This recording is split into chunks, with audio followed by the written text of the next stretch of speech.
Hello people, my name is Sho and welcome to another episode of Game Things.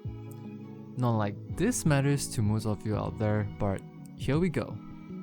Ubisoft will be turning off, or with their own words, decommissioning the online features, namely multiplayer, statistics, in-game rewards, and news services for some of their older titles. Do note that once this has been implemented, the installation of the game's DLCs will also be unavailable. The affected platforms include PC, PlayStation 3, Xbox 360, Wii U, as well as HTC Vive and Oculus, and the disabled features varies depending on the game.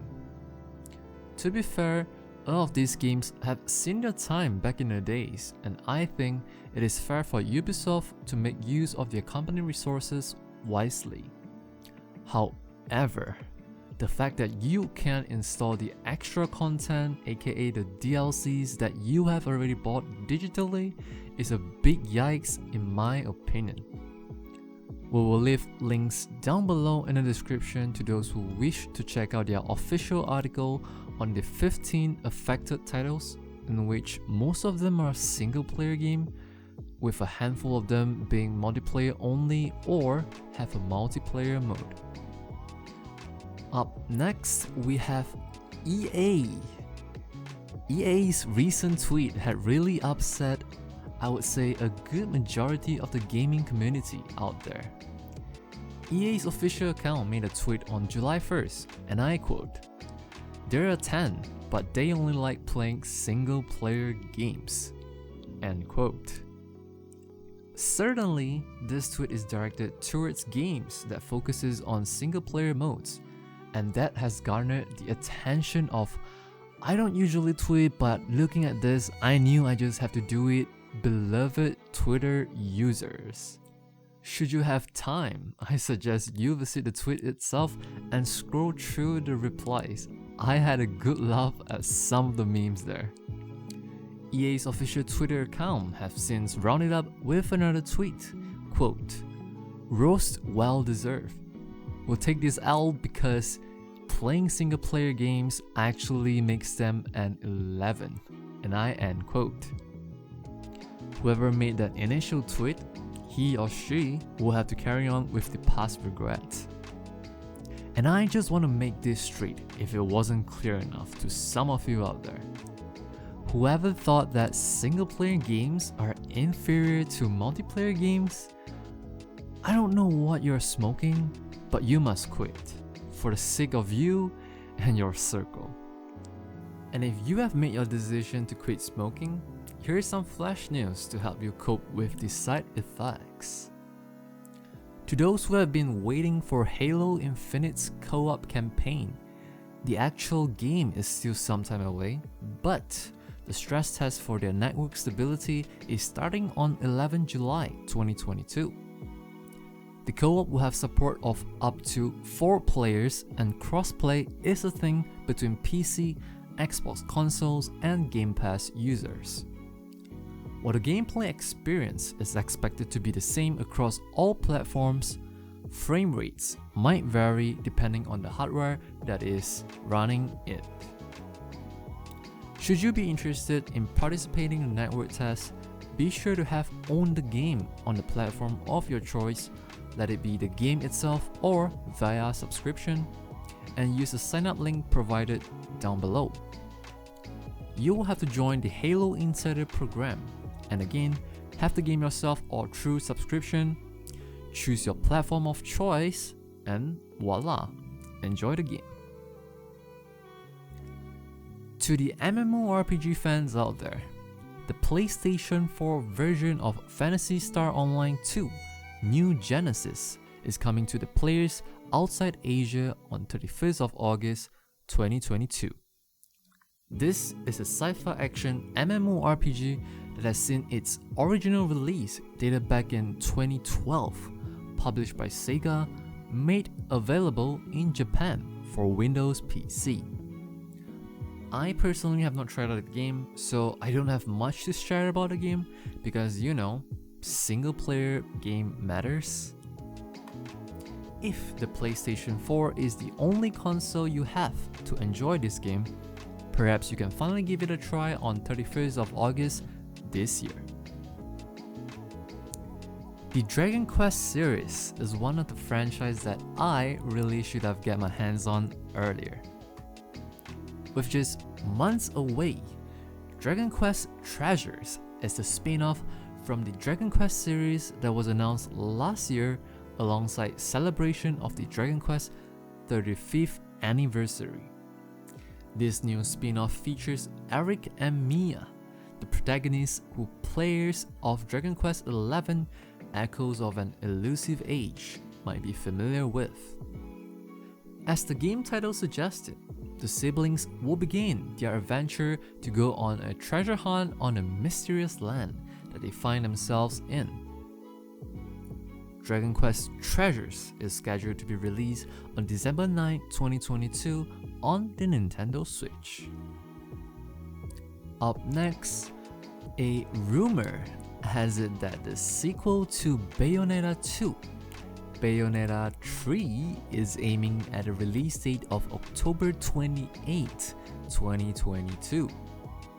And this is according to a leaker with Twitter name Silox Hunter, the same individual who correctly predicted the soon-to-be announced titles days before the Nintendo Direct happened on June 28 this year. As always, I highly suggest we always take rumors with a grain of salt, but you are allowed to pray for rumors to come true.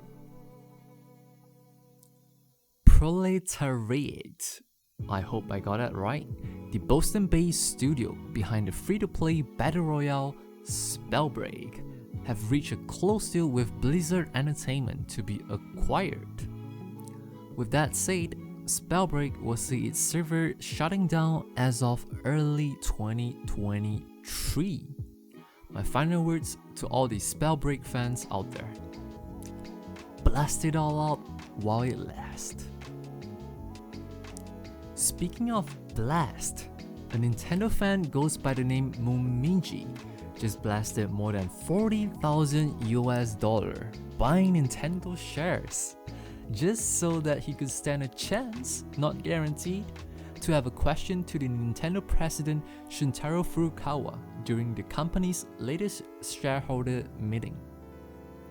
It turns out that Mumiji is a big fan of F-Zero, a racing game which was first released by Nintendo back in 1990 on the Super Nintendo Entertainment System, SNES. He is one of the fans who wish to see some of the titles that have yet to see the light since their original release 10 or 20 years ago. While it is definitely not an easy yes or no type of question to answer, but he made it clear to the company that a lot of the Nintendo games released back in the days stood an important place in the hearts of many, and they are hoping for a sequel or remake to come true. Final piece of flash news. To those who owns a DLSS capable GPU and is using the feature while playing Monster Hunter Rise. I know, very specific, but there's a chance one of you might just be the guy that fits the situation mentioned. And if you do, please take note, because by enabling the DLSS feature, your companion's fur might look less furry than before, or should I say, they just got shaved without permission and now look like patches? For the time being, if you believe that Pelico's fur matters, kindly turn off the DLSS feature until the patch that fixes it arrives. And while the patch for Pelico's fur will be taking some time to arrive, this week's game releases is already here. Arcadegeddon is a co-op multiplayer with PvE and PvP elements in the mix, allowing a variety of play experiences. You as the player will be playing as the owner of an arcade, Gilly, trying to save your business from an evil corporation, Fun Co., by collecting all top arcade games and connecting them to make a super game. Party of up to 4 players is available. Take on additional challenges from the local gangs to earn your street credits and place yourself on the leaderboard. Arcadegeddon is coming to the PlayStation 5, PlayStation 4, Xbox Series X and Series S, Nintendo Switch, as well as Epic Games Store, all on July 5th, 2022. As for the PlayStation Plus subscribers, this game will be technically free to play, so why not give it a try? Madison, or Mad Ison, is a first-person psychological horror game where players must survive by exploring the surroundings and solving puzzles. To those of you Giga Chat out there, this might be the next horror game that you might want to try. But for me, I have made a sane decision to never touch this game. And to those of you players who wish to play the game is available on July 8th for PlayStation 5, PlayStation 4, Xbox Series X and Series S, Nintendo Switch, as well as PC. Klonoa Fantasy Reverie series is a 2.5D side-scroller action adventure where the first release of its series was dated back in 1997.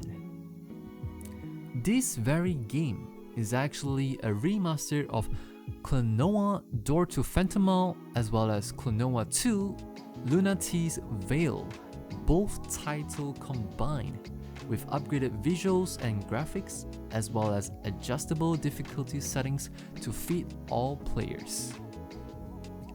Klonoa Fantasy Reverie series is coming to the PlayStation 5 and 4, Xbox Series X and Series S, Nintendo Switch, as well as PC, all on July 8th, 2022.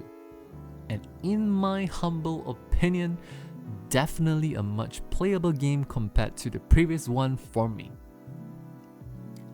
Coming to the free games, remember to claim a copy of Ancient Enemy, a must-try for card battler fans out there, as well as a copy of Killing Floor 2, one of the games that might benefit from the Steam and Epic Games Store multiplayer cross-play, cross-platform support.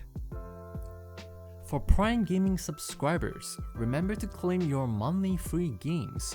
They are Maniac Mansion, Suzerain, Fishing North Atlantic, as well as Thalsil Arbiter's Mark. And one last note to all Prime Gaming subscribers out there, Amazon Prime Day is happening next week on 12th and 13th of July. And Prime Day free games that you never want to miss include Mass Effect Legendary Edition, Grid Legends, Need for Speed Heat, Star Wars Jedi Academy, and many more unannounced free games. I highly doubt that we'll have a follow-up video on this update prior or on the Prime Day itself, so be sure to set your calendar right now if you don't want to miss them. And that will mark the end of this week's episode of Game Things.